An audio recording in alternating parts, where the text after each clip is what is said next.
Halo guys, bagaimana kabarnya kalian semua? Berjumpa lagi dengan saya di Insting Johnny. Di video kali ini, saya akan mereview sebuah film yang berjudul The Ice Route. Film ini bercerita tentang sebuah truk kontainer yang ditugaskan untuk mengangkut mesin-mesin berat. Namun, jalan yang dilalui sangatlah berbahaya dan bahkan disebut-sebut sebagai misi bunuh diri. Di awal film, kita akan melihat sebuah tambang berlian bernama Katka. Dan pada saat itu, sang kepala tambang menemukan jika sensor metananya telah mati. Namun, para pekerja tambang juga tak mengetahui kematian sensor itu. Tak lama kemudian, terjadi ledakan di tambang tersebut. Lantas, para pekerja panik dan langsung berlarian keluar. Tapi tanpa sengaja, sebuah palu yang terlempar mengenai pipa besi, sehingga menciptakan percikan api. Alhasil, hal itu berakibat munculnya ledakan kedua dan terjebaknya 26 pekerja di dalam terowongan. Di sisi lain, kita akan diperkenalkan dengan sopir truk kontainer yang bernama Mike McCann. Mike sendiri memiliki adik bernama Garty, yang mana si Garty ini sering dibully oleh teman-temannya karena ia mengalami gangguan mental akibat trauma dari sebuah perang. Karena telah membela Garty, lantas Mike pun dipecat dan Garty yang seorang mekanik di situ juga ikut dipecat. Sedangkan kini Dinas Keselamatan Perusahaan Tambang menghubungi pangkalan AU untuk mengangkut mesin pengebor yang berbobot 30 ton. Namun pihak pangkalan AU tak menyanggupi hal itu dikarenakan di tambang Katka tidak ada landasan pacu dan jikalau dengan helikopter pun tetap tak akan mampu untuk mengangkut muatan seberat itu. Alhasil, Dinas Keselamatan Tambang pun meminta tolong kepada pemilik perusahaan truk kontainer yang biasa mengangkut alat-alat berat dan dia bernama Golden Rod. Awalnya si Golden menolak dikarenakan semua sopirnya saat ini sedang pergi liburan. Selain itu, jalan satu-satunya yang tercepat untuk menuju tambang Katka adalah jalan es, yakni sebuah lautan beku yang akan sangat berbahaya jika dilalui truk kontainer dengan muatan 30 ton di saat musim panas. Tapi setelah memikirkan nasib para pekerja tambang, si Golden pun menyanggupi hal itu. Dalam kondisi yang sangat mendesak, perusahaan kontainer itu pun membuka lowongan bagi para sopir dan mekanik yang sangat ahli dan paham betul mengenai jalan es tersebut. Sementara si Golden menjemput dan menebus salah satu sopir terbaiknya di penjara. Dia bernama Tentu, karena si Tentu punya kakak bernama Cody, yang mana kakaknya ini adalah salah satu pekerja tambang yang ikut terjebak. Lantas, Tentu pun ikut dalam misi penyelamatan kali ini. Amin. Dengan adanya lowongan pekerjaan, Mike dan adiknya pun mencoba melamar. Mengingat keduanya telah berpengalaman di medan tersebut. Tak butuh waktu lama, si Garty pun dites kemampuan mekaniknya. Dan dengan keahlian dan kecepatan skillnya, sehingga mereka berdua diterima.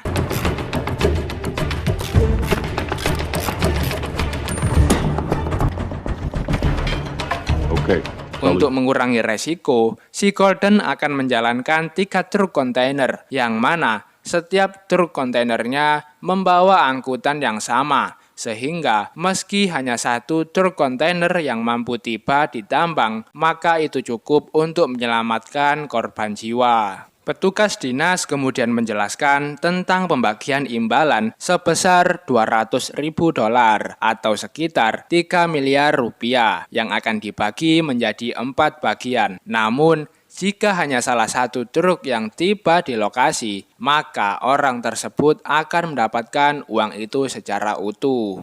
kita juga akan dikenalkan dengan salah satu anggota asuransi Katka. Dia bernama Verne, dan Verne ini akan ikut untuk mengawal di misi penyelamatan ini. Sebelum berangkat, mereka kemudian bersiap-siap dan mengisi bahan bakar. Tak lupa, Mike juga membawa peliharaan Garty, yakni seekor tikus. Tak lupa juga mereka semua memasang boneka kepala goyang untuk mengetahui tekanan gelombang saat berjalan di atas jalan es.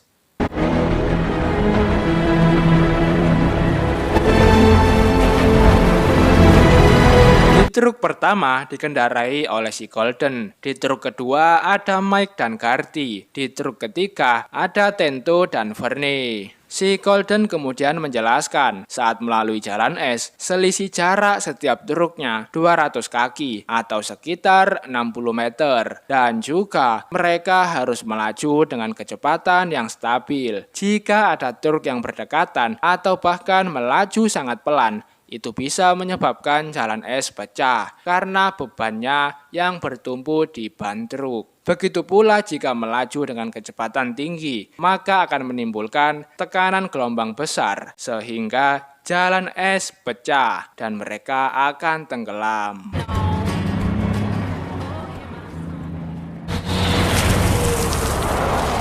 Keesokan paginya, mereka yang masih berjalan di atas jalan es, tiba-tiba truk si Golden mesinnya mulai panas. Padahal truk lain masih aman-aman saja. Alhasil, kini truk si Golden pun mati total. Dan hal itu sangat berbahaya jika mereka berhenti terlalu lama. Sementara si Garty melakukan tugasnya, Mike dan Golden juga memasang seling untuk menderek truknya si Golden. Kini, Tento mulai was-was dan seketika tiba-tiba saja ban belakang truk si Golden mulai tenggelam. Tak hanya itu, kakinya Golden ternyata tersangkut oleh selingnya. Sehingga di saat truknya semakin tenggelam, maka si Golden pun akan ikut tenggelam. Karena tak ingin menyusahkan yang lain, si Golden meminta Tento untuk memotong selingnya, sehingga si Golden pun mati tenggelam. Belum sempat melepaskan seling antara truk Tento dan truk Mike, tiba-tiba esnya mulai pecah lagi, sehingga mereka harus segera berjalan untuk menghindari es yang masih terus pecah di belakang. Get your horse on.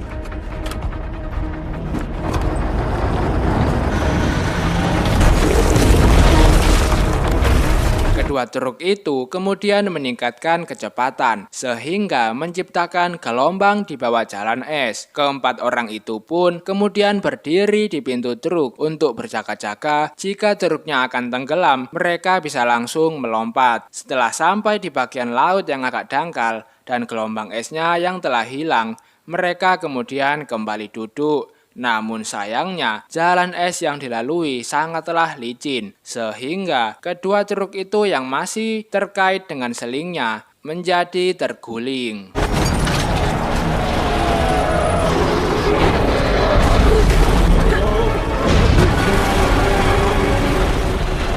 Untungnya dengan tergulingnya kedua truk itu justru menciptakan beban yang seimbang sehingga perpecahan jalan es di belakang truk bisa terhenti. Di tempat lain, para pekerja masih terjebak dan kini oksigen mulai menipis. Tapi tiba-tiba bagian dinding atas terowongan ambruk dan mengenai para pekerja.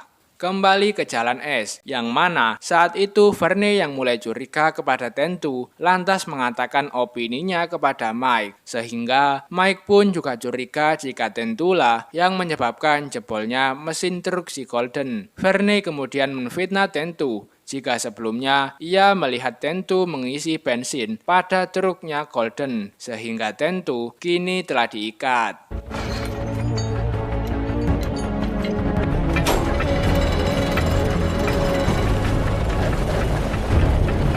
Setelah mengembalikan posisi kedua truk itu, Mike dan adiknya kemudian memeriksa isi muatannya. Tapi tiba-tiba, Verne berkhianat dan mengunci Mike dan Garty di dalam kontainer Mike dan juga memasang bom di bawah truk Mike. Sedangkan tas milik Mike diambil oleh Verne. Juga si Tento yang masih terikat ikut dibawa ke dalam truk yang akan dikendarai oleh Verne. Mike dan Garty pun mencoba menjebol AC kontainer dengan pipa-pipa yang diangkut oleh Mike. Untungnya, mereka berdua berhasil keluar dan melemparkan bomnya jauh dari truk.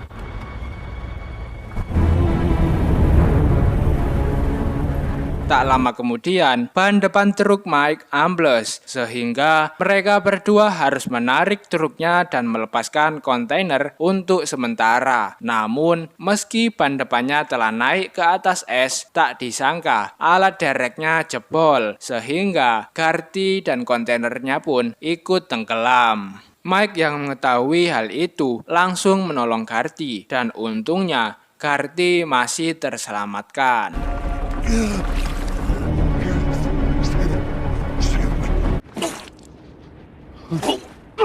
Mike kemudian menyadari alasan kenapa Verne ingin membunuh mereka semua, yakni ingin misi penyelamatan ini gagal. Lantas, Mike pun segera menyusul truk Tento. Kini, si Verne semakin dekat dengan tambang dan telah tiba di daratan. Di situ, Verne menemui si manajer tambang Katka, dan memang benar, semua ini adalah rencana si manajer supaya misi penyelamatan ini gagal dan para pekerja yang masih terjebak kemudian mati, sehingga tutup mulut pada media bahwa mereka selama ini telah dipaksa, tapi diberi gaji tambahan untuk menggali lubang baru yang penuh dengan gas metana, namun penuh dengan berlian. Dan kini, Verne berencana menjatuhkan truk Tento dari atas bukit supaya terlihat seperti sebuah kecelakaan. Tapi tepat saat itu, Verne mendengar bunyi hewan di tas milik Mike. Alhasil saat diperiksa, ia digigit oleh seekor tikus. Tento pun langsung memukul si Verne hingga jatuh.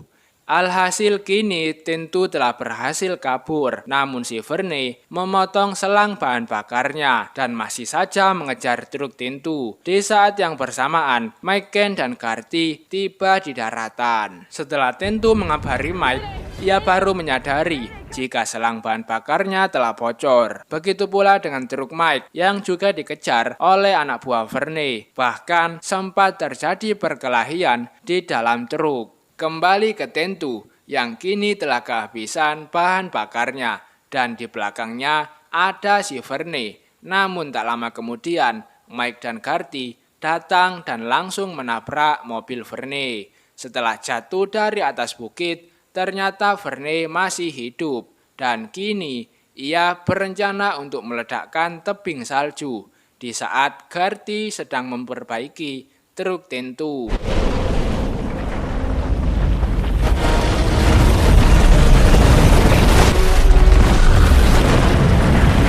Meski sudah melaju secepat mungkin, tapi tetap saja salju yang longsor masih tak dapat dihindari, sehingga Tento tertusuk oleh sebatang kayu. Mike dan Garty kemudian memindahkan muatan Tento ke truk miliknya dan segera menuju ke tambang. Tapi Verne masih membuntuti mereka. Dan kini waktu untuk penyelamatan tinggal 45 menit lagi. Sedangkan oksigen di dalam terowongan sudah sangat tipis. Terlihat para pekerja yang sudah sangat lemas. Kembali ke Mike yang saat ini masih dikejar oleh Verne dan ternyata di balik perbukitan itu masih ada jalan es lagi. Mike pun berencana untuk menyusup ke truk Verne, meskipun Mike yang sudah tua harus berkelahi. Namun hal itu dapat menghambat Verne dan meloloskan misi penyelamatan ini. Tiba di jembatan, yang mana di situ tertulis jika jembatan itu hanya mampu menahan beban maksimal 37,5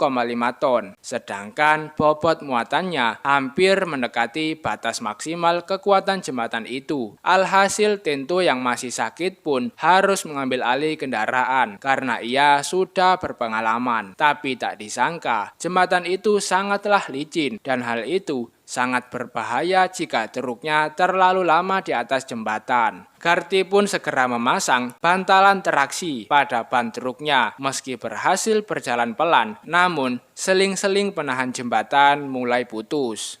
Di saat yang bersamaan, Mike hampir mengalahkan Verney, tapi lagi-lagi Verney masih selamat dan kembali berkelahi. Untungnya, Mike berhasil memukul Verney hingga pingsan, dan kini Mike berencana untuk menenggelamkan truk itu bersama Verney dengan melaju di kecepatan tinggi.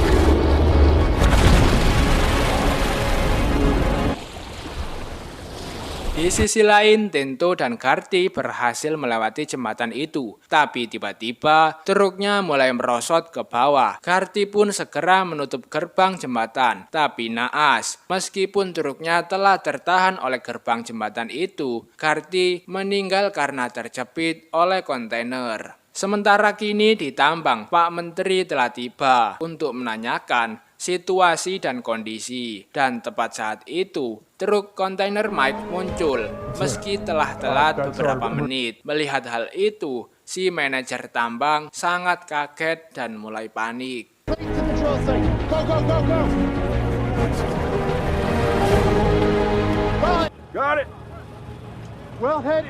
Setelah berhasil mengeluarkan para korban, untungnya mereka semua selamat, termasuk kakaknya Tento yang bernama Cody. Dan kini kebusukan si manajer tambang Katka itu telah diketahui. Dan karena hal itu, McCann yang sudah sangat emosi langsung sikat.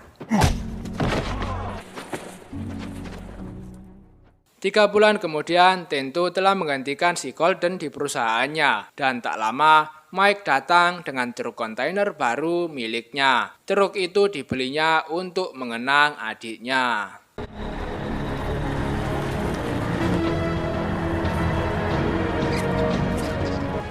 Dan film pun selesai. Secara keseluruhan film ini seru juga karena saya jadi terbawa emosi dan juga agak ngeri saat membayangkan muatan seberat itu melewati lautan yang beku di musim panas pula. Sudah susah payah, mengancam nyawa, ternyata dihianati. So pesan yang dapat kita ambil dari film ini adalah jangan jadi orang yang tamak dan serakah hingga menghalalkan segala cara. Saya Johnny dari Insing Johnny, tetap semangat dan goodbye.